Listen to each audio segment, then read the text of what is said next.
শেষ বাঁশি বাজার সঙ্গে সঙ্গেই যেন আনন্দের বিস্ফোরণ। সিগন্যাল সবুজ হতে হাজারো সমর্থক ছুটে যান টোকিওর আইকনিক শিবুয়া ক্রসিং এর মাঝখানে। নাচ গান আর স্লোগানে মুখর হয়ে ওঠে পুরো এলাকা।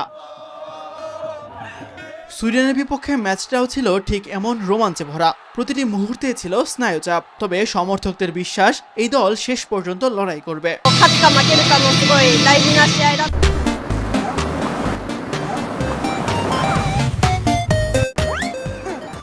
এই মুহূর্তের আনন্দ ভাষায় প্রকাশ করা কঠিন। জয় পরাজয় নির্ধারণের ম্যাচ ছিল বলে খুব দুশ্চিন্তায় ছিলাম, তবে খেলোয়াড়দের হার না মানা মানসিকতা দেখে শেষ পর্যন্ত প্রাণ ভরে সমর্থন করেছি।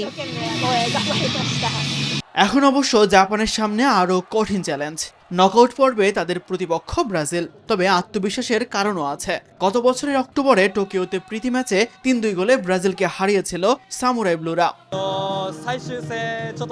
ব্রাজিলের বিপক্ষে আগের ম্যাচটি আমি স্টেডিয়ামে বসে দেখেছিলাম। পুরো স্টেডিয়াম একসঙ্গে জাপানের জন্য গর্জে উঠেছিল। সেই অনুভূতিটা আবারও ফিরে পেতে চাই। এবার জাপান থেকেই দলকে সমর্থন করব। আশা করি তারা জিতে পরের রাউন্ডে যাবে। 5বারের বিশ্ব চ্যাম্পিয়নদের বিপক্ষে চমক দেখিয়ে সামুরাই ব্লুরা কি আবারও ইতিহাস লিখতে পারবে? গোটা জাপান সে অপেক্ষায়। তাসবিহ অরুণ, নিউজ 24।